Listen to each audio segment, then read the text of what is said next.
Hello guys, most welcome. हम कर रहे हैं फाइनेंशियल मैनेजमेंट और इसमें हमारा चैप्टर चल रहा है third, cost of capital. Cost of capital का एक लेक्चर मैं पहले अपलोड कर चुका हूं। आज है लेक्चर नंबर सेकंड। जो फर्स्ट लेक्चर मैंने अपलोड किया था उसमें मैंने आपको कॉस्ट ऑफ कैपिटल निकालने के फॉर्मूलाज बताए थे। उसमें हमने सीखा था भाई केडी कैसे निकालते हैं, यानी कि कॉस्ट ऑफ डिवेंचर। उसमें हमने केपी सीखा था, यानी कि कॉस्ट ऑफ प्रेफरेंस शेयर कैसे निकालते हैं। के यानी कि कॉस्ट ऑफ इक्विटी कैसे निकालते हैं, और कॉस्ट ऑफ रिटेन अर्निंग के फॉर्मूलाज क्या होते हैं, ये सब हम प्रीवियस लेक्चर में इनके फॉर्मूलाज को लिखा चुका हूं। आई होप आपने वो लेक्चर देख लिया होगा, क्योंकि अगर फॉर्मूलाज देखे होंगे और उसको समझा होगा तभी आज का लेक्चर आपको अच्छे से समझ में आएगा। क्योंकि आज हम क्या करने वाले हैं, कॉस्ट ऑफ डिवेंचर और cost of preference share in दोनों के न्यूमेरिकल क्वेश्चन सॉल्व करेंगे। पर फिर भी मैं एक बार आपको थोड़ा सा फॉर्मूलाज वापस बता देता हूं। जो केडी है, यानी कि कॉस्ट ऑफ डिवेंचर, मैं फटाफट से थोड़ा बता देता हूं। जो कॉस्ट ऑफ डिवेंचर से हैं, तो अगर आपको कैलकुलेट करना है तो इसके जो फॉर्मूलाज थे वो क्या थे, वो दो थे भाई। जो डिवेंचर है ना, वो कैसे है, परपेंचुअल है यानी कि इरिडीमेबल है, यानी कि जिसका रिडम्शन नहीं होता, या फिर रिडीमेबल डिवेंचर है। मैं ये लास्ट लेक्चर में लिखा चुका हूं, इसलिए थोड़ा सा फास्ट लिखाऊंगा। अगर रिडीमेबल है तो फिर इसका जो फॉर्मूला था वो था केडी निकालने का, इंटरेस्ट। और अगर टैक्स इफेक्ट देना है तो 1 minus T divide by net profit multiply by 100। अब नेट प्रॉफिट कैसे निकालना है ये भी मैं आपको समझा चुका हूं। फिर आता है आपका रिडीमेबल। इसका था अगर केडी निकालना है, इंटरेस्ट 1 माइनस टी यानी कि टैक्स डिवाइड बाय और plus redeemable value minus net profit divide by N. N मतलब नंबर ऑफ ईयर, कितने साल में रिडम्शन करना है। Redeemable value plus net profit divide by 2 into 100। अब ये रिडीमेबल वैल्यू क्या होता है, नेट प्रॉफिट क्या होता है, प्रीवियस लेक्चर में हमने समझा था। फिर भी आज हम जब न्यूमेरिकल करेंगे तो थोड़ा सा आपको और बेहतर समझ में आएगा। ये तो थे कॉस्ट ऑफ डिवेंचर के फॉर्मूला, ठीक है। तो पहले हम आज क्या करते हैं, कॉस्ट ऑफ डिवेंचर का मैं आपको क्वेश्चन कराता हूं। तो ये देखिए आपके सामने क्वेश्चन है, अ कंपनी इशू शेयर्स, नहीं डिवेंचर, ये शेयर्स थोड़ा सा मिस्टेक हो गया। A company issue debenture of ₹10 lakh, 10 lakh रुपए के डिवेंचर इशू कर, कितने, 10 लाख रुपीज। 10 लाख रुपीज जो है ना, ये फेस वैल्यू हो गई। अब पर डिवेंचर कितना है वो हमको क्वेश्चन में नहीं दे रखा, तो फेस वैल्यू हमको क्वेश्चन में दे रखी है 10 लाख रुपीज। और अगर ये पर डिवेंचर दे रखा होता तो मैं 100 रुपीज या 10 रुपीज ले लेता। 10% रिडीमेबल डिवेंचर। अब ये 10% क्या है, ये इंटरेस्ट रेट, तो हमको इंटरेस्ट रेट भी क्वेश्चन में गिवन है। इंटरेस्ट रेट है 10% एट अ डिस्काउंट ऑफ 5%। और इस डिवेंचर को इशू कैसे कर रहे हैं, 5% डिस्काउंट पे कर रहे हैं। तो इसकी इशू प्राइस क्या हो जाएगी सर, इशू प्राइस भाई 10 लाख है, हाँ इसमें लेस कर दो 5%, यानी कि फेस वैल्यू में से अगर प्रीमियम हो तो ऐड हो जाता है, डिस्काउंट लेस हो जाता है। तो 10 लाख माइनस 5%, तो ये क्या 9,50,000 रुपए। 9,50,000 रुपए हो गई इशू प्राइस। फिर आपको क्वेश्चन में दे रखी है cost of flotation. Flotation cost आपको पता है नेट प्रॉफिट निकालते हैं ना, में काम आती है। तो फ्लोटेशन कॉस्ट है हमारी 30,000 रुपए। The debenture are redeem after 5 year. तो नंबर ऑफ ईयर यानी कि एन हमको दे रखा है 5 ईयर, फॉर्मूला में काम आएगा। उसके बाद हमको दे रखा है calculate before tax and after tax cost of debenture, मतलब टैक्स का इफेक्ट देके और टैक्स का इफेक्ट दिए बिना आपको केडी निकालना है, कॉस्ट ऑफ डेट या कॉस्ट ऑफ डिवेंचर निकालना है। एज्यूमिंग कर लो भी टैक्स रेट जो है वो 50%, ये आपको दे रखा है 50%। ओके, अब सबसे पहले मैं क्या करूंगा, फॉर्मूला लिखूंगा यार, और उसके बाद आप देखना केडी के अंदर हम कैसे वैल्यूज पुट करते हैं, ठीक है। तो देखो सबसे पहले फॉर्मूला है interest 1 minus T divide by redeemable value plus net profit divide by 2 plus ऊपर प्लस आएगा redeemable value minus net profit divide by N. फिर जो आएगा उसको 100 से मल्टीप्लाई करना।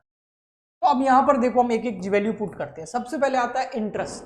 सर इंटरेस्ट की तो रेट दे रखी है कितनी, 10%, हाँ, पर अमाउंट कैलकुलेट हमें करना पड़ेगा। और इंटरेस्ट हमेशा किस पे लगता है, फेस वैल्यू पे लगता है। फेस वैल्यू कितनी है, 10 लाख।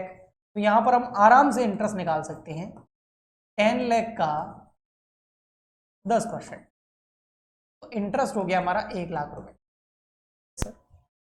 तो यहाँ इंटरेस्ट का अमाउंट आ जाएगा 1 लाख रुपीज। 1 का 1 टी का मतलब टैक्स रेट कितनी है 50%। तो क्या 50% लिखूं? नहीं, इसको मैं ऐसे भी तो लिख सकता हूँ 50 को ऐसे परसेंट को, हाँ। और इसको अगर मैं और सॉल्व करूं तो मैं इसको ऐसे भी लिख सकता हूँ 0.50। 50 में 100 का डिवाइड करेंगे तो 0.50 आ जाएगा, हाँ ये भी सही है। फिर आता है sir redeemable value. Redeemable value क्या है? तो क्वेश्चन में रिडीमेबल वैल्यू कैसे निकालते हैं, इससे रिलेटेड मैंने आपको कुछ रूल्स लिखाए थे। मैंने आपको बोला था जो आरवी होती है ना, वो या तो क्वेश्चन में गिवन होती है, ठीक है। सेकंड नंबर, अगर आरवी यानी कि रिडम्पशन किस वैल्यू पे करना है वो क्वेश्चन में गिवन नहीं है तो आप फेस वैल्यू ले लीजिए, ये पहले लास्ट लेक्चर में फर्स्ट लेक्चर में सिखा चुका हूं। और या फिर आप 100 ले लो। अब गिवन तो है नहीं आरवी, तो हम ले लेंगे फेस वैल्यू। अब फेस वैल्यू क्या है? यहां पर फेस वैल्यू ये रही। फेस वैल्यू हमारी कितनी है? 10 लाख रुपए। यहां आरवी आ गया आपका 10 लाख, क्योंकि रिडीमेबल वैल्यू गिवन है नहीं। फिर आती है नेट प्रोसीड की बारी। अब नेट प्रोसीड में मैंने क्या बोला था? मैंने बोला भाई नेट प्रोसीड ऐसे आता है फर्स्ट लेक्चर में, आप क्या कर लो, इशू प्राइस ले लो, उसमें से फ्लोटेशन कॉस्ट क्या कर लो, लेस कर लो। क्या लेस कर लो? Flotation cost. अब इशू प्राइस हमको क्वेश्चन में गिवन है, ये रही 950। अगर इशू प्राइस नहीं होती तो मार्केट वैल्यू नहीं होती तो फेस वैल्यू नहीं होती तो 100। वो जो मैं नोट्स लास्ट लेक्चर में लिखा चुका हूं बहुत इंपॉर्टेंट है। तो यहाँ पर इशू प्राइस दे रखी है 9,50,000, ठीक है, ले लो भाई। और उसमें से लेस कर दो फ्लोटेशन कॉस्ट। फ्लोटेशन कॉस्ट ये रही आपकी 30,000। अब 950 में से 30,000 लेस कर देंगे तो आ जाएगा 9,20,000। तो 9,20,000 रुपीज क्या आ गया आपका नेट प्रोसीड। ओके। फिर आता है number of year. Number of year आपको क्वेश्चन में दे रखा 5। किस चीज का नंबर ऑफ? रिडम्पशन का। भाई रिडम्पशन कब होने वाला है? अब तो सिंपल आपको पूरा ये कहीं वापस लिखना है। यहाँ पर रिडीमेबल वैल्यू 10 लाख ऊपर से देख के लिख सकते हो। नेट प्रॉफिट में यहाँ माइनस है या प्लस है? 920। ऊपर डिवाइड है नहीं, या डिवाइड 2 है, मतलब एवरेज करना है इनटू 100। अब आपको इसको सॉल्व करना है। कैसे सॉल्व करेंगे? सबसे पहले 1 लाख 1 माइनस 0.50 करेंगे तो आएगा 0.50। ये करेंगे तो यहाँ आ जाएगा आपका 50,000। फिर आप इसको सॉल्व कर दो पूरे को। 10 लाख, ये माइनस है ऊपर, सॉरी मैंने गलती से 10 लगा लिया, ये माइनस है। प्लस तो नीचे वाली में है, ये तो माइनस है, माइनस है ना, आरबी माइनस एनपी। तो 10 लाख माइनस 9,20,000 तो आ गया 80,000 में 5 का डिवाइड कर दो तो 16,000 डिवाइड। इसको सॉल्व कर लो। 10 लाख प्लस 920 डिवाइड बाय 2 तो 9,60,000, 9,60,000। मल्टीप्लाई में क्या है? 100। तो अब आप इसको और फर्दर सॉल्व करो। 50 और 16 ऐड कर दो, 50,000 plus 16,000, 66,000 divide by 9,60,000 multiply by 100। तो हम सॉल्व करेंगे 66 डिवाइड बाय 9,60,000 मल्टीप्लाई बाय 100 तो 6.875। ये आया आफ्टर टैक्स। आफ्टर, अगर आप बिफोर टैक्स निकालोगे तो सर वो कैसे आएगा? उसमें आपको क्या करना है, यहां पर ओनली इंटरेस्ट लेना है। ये आपका होमवर्क है। आपको क्या करना है, इधर ओनली इंटरेस्ट लेना है, 1 माइनस टी नहीं लिखना है। ओनली इंटरेस्ट लेंगे मतलब 1 लाख ले लेंगे। और ये 1 माइनस 0.50 नहीं करेंगे तो यहां पर 50,000 नहीं आएगा, यहां पूरा 1 लाख आ जाएगा। तो 1 lakh plus 16,000 divide by 9,60,000 into 100 करोगे तो आपका बिफोर टैक्स भी आ जाएगा। लेकिन अधिकतर आफ्टर टैक्स ही पूछा जाता है। तो ये आ गया आपका केडी, यानी कि कॉस्ट ऑफ डिवेंचर निकालना, लेकिन कैसा? रिडीमेबल वाला। परपेंचुअल वाला तो बहुत इजी है, वो तो आप खुद कर सकते हो। उसमें आपको ना रिडीमेबल वैल्यू चाहिए, है ना, उसमें आपको क्या चाहिए? इंटरेस्ट। जैसे हमारा अभी 1 लाख था, 1 माइनस टी यानी कि 1 माइनस 0.50, और नीचे ओनली नेट प्रोसीड चाहिए, तो हमारा 9,20,000 रुपये आया था ना, वो इंटू 100 बस। इसमें आरबी रिडीमेबल वैल्यू आपको चाहिए ही नहीं, तो ये तो बहुत सिंपल हो जाता है। ये मैंने आपको करा दिया। अभी हम आगे बढ़ते हैं और मैं करवाता हूं आपको केपी। अब केपी यानी कि कॉस्ट ऑफ प्रेफरेंस शेयर, उसके भी फॉर्मूला 2 लिखाए थे मैंने आपको। एक था आपका इरिडीमेबल या परपेंचुअल, और एक था रिडीमेबल। जो इरिडीमेबल वाला था ये मैं लिखा चुका हूं, इसलिए शॉर्ट में लिखा रहा हूं, ठीक है ना, फर्स्ट लेक्चर में भी लिखा चुका हूं। उसका फॉर्मूला था डिविडेंड। कौन सा? Preference dividend. प्रेफरेंस शेयर का जो डिविडेंड है वो लेना है। Divide by net profit multiply by 100। यहाँ पर इंटरेस्ट का कोई टैक्स का कोई इफेक्ट नहीं आता क्योंकि डिविडेंड पे टैक्स लगता नहीं। ओके, जो रिडीमेबल है उसमें क्या होगा, उसमें आपका केपी आ जाएगा प्रेफरेंस शेयर डिविडेंड या प्रेफरेंस डिविडेंड, फिर प्लस आरवी वो सेम डिवेंचर वाला RV minus net profit divide by N, ठीक है, RV plus net profit divide by 2। Sir यहां पर रिडीमेबल वैल्यू क्यों नहीं आती है, यहां क्यों आती है? क्योंकि यहां पर रिडम्पशन होता है, यहां रिडम्पशन होता ही नहीं है, यहां पर ओनली नेट प्रॉफिट आता है, यहां रिडम्पशन वैल्यू आ गई तो फिर ये ऐसे लगेगा फॉर्मूला। ओके, आइए मैं इसका एक क्वेश्चन आपको करवा देता हूं, उससे आपको और बेहतर समझ में आएगा। यहाँ क्वेश्चन देखिए, क्वेश्चन नंबर 9 दे रखा है, इसमें लिखा हुआ XYZ limited issue 2010% preference share of 100 each eight 95।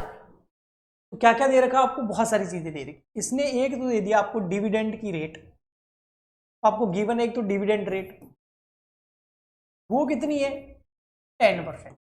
Second आपको दे दी फेस वैल्यू, वो कितनी है 100, 2000 डिवेंचर है, 2000 प्रेफरेंस शेयर है, 10% उसकी डिविडेंड रेट है, 100 रुपए का एक है और उसको 95 में हम इशू कर रहे हैं।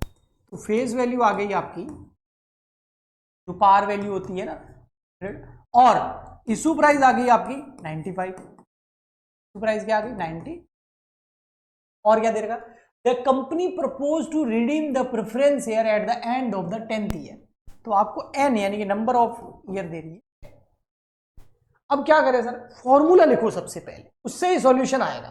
फॉर्मूला लिखते हैं सर, केपी, उससे हमें पता चलता है हमें क्या क्या चाहिए। तो एक तो चाहिए प्रेफरेंस डिविडेंड, अब रिडीमेबल है ना, क्योंकि 10 साल बाद में रिडम्पशन करना है, रिडीमेबल प्रेफरेंस शेयर है, परपेंचुअल नहीं है, ठीक है, plus redeemable value minus net profit divide by N, redeemable value plus net profit divide by 2 multiply 100। सबसे पहले तो प्रेफरेंस डिविडेंड निकाल देते हैं, फिर अब यहां पर शेयर दे रखा है सब, है ना, टोटल में नहीं। ओके, तो प्रेफरेंस डिविडेंड और इंटरेस्ट की खासियत ये होती है कि ये दोनों फेस वैल्यू पे निकलते हैं क्योंकि इनके परसेंटेज दे रखे होते हैं।